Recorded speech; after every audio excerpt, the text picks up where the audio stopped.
Hello my champions, today we are solving a beautiful question from the Madras School of Economics Integrated MA Economics Entrance.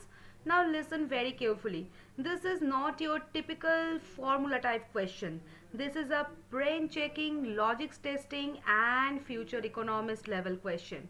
And by the way, if you are preparing for this examination, we are launching a crash course at Dr. Saurav's classes where we provide the small batches and the personal attention and even support for the financially struggling students also. So if you want to actually understand math, not just mug it up, you know where to come. Now let's look at the question. The question says,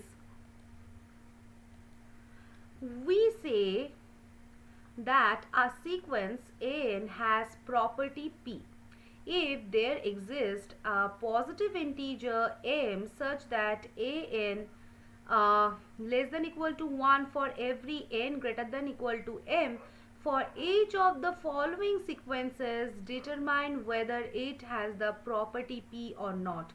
Do not use any result on limits. Okay, so this says n equal to 0.9 plus 200 by n if n is even and 1 by n if n is odd, and this says n is 1 plus cos n pi by 2 by n if n is even and 1 by n if n is odd.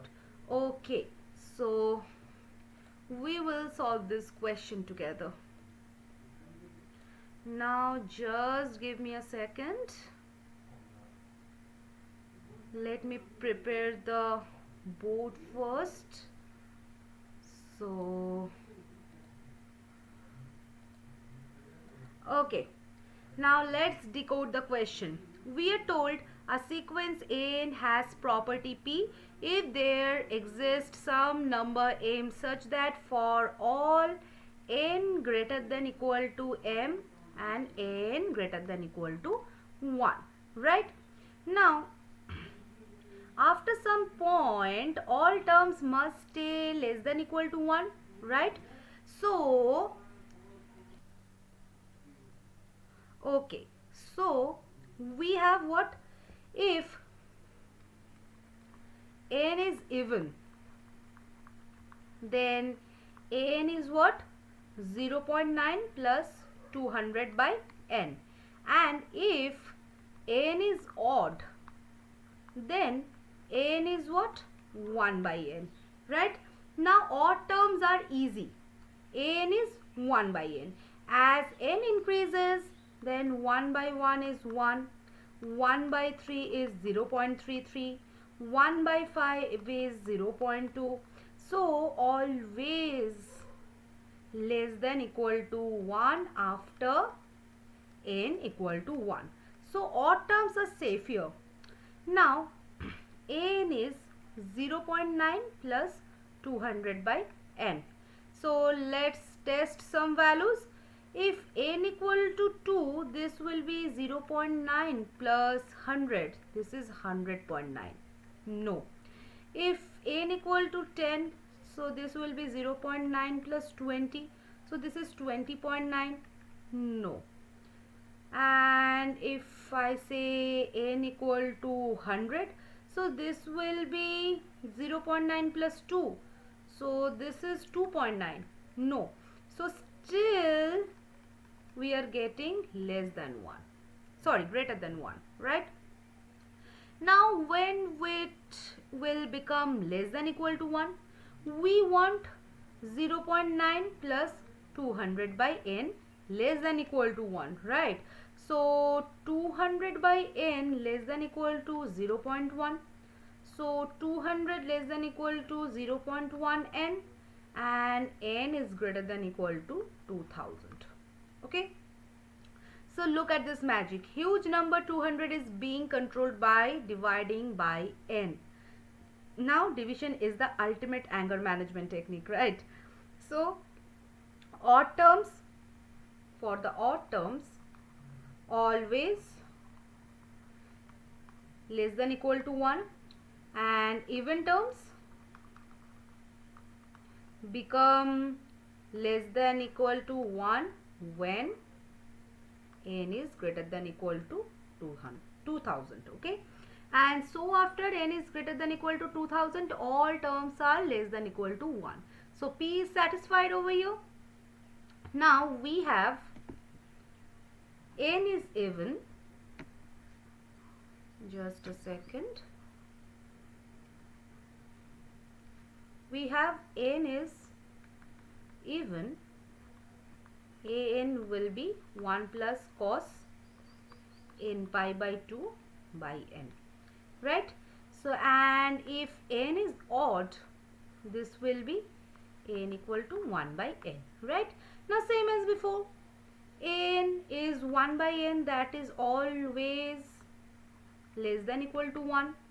Now n equal to 1 plus cos n pi by 2 by n. So let's understand cos n pi by 2. Values of cos pi by 2 is what? 0. Cos pi is what? Minus 1. Cos 3 pi by 2 is what? 0.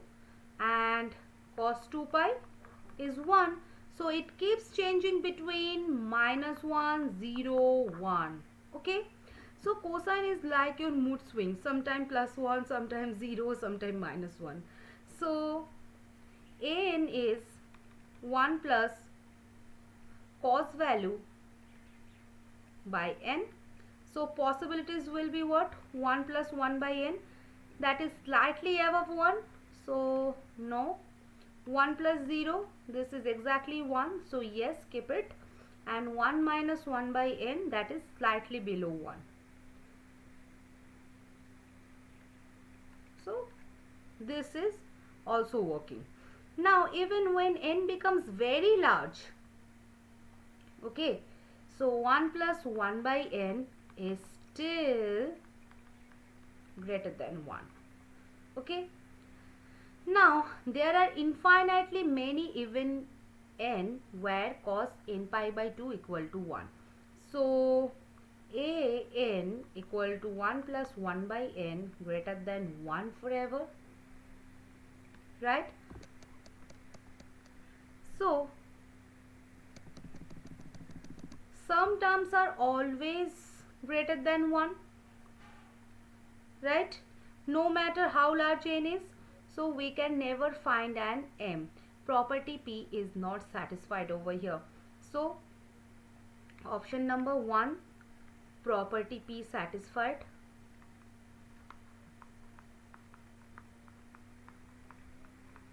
Okay, and the statement number 2, property P not satisfied. Okay, so whenever you see this type of question, there exists aim such that for all n greater than equal to m, you must check, does the sequence eventually behave or does it keep misbehaving infinitely? So mathematics is not about reaching infinity, it's about controlling the behavior before infinity, right?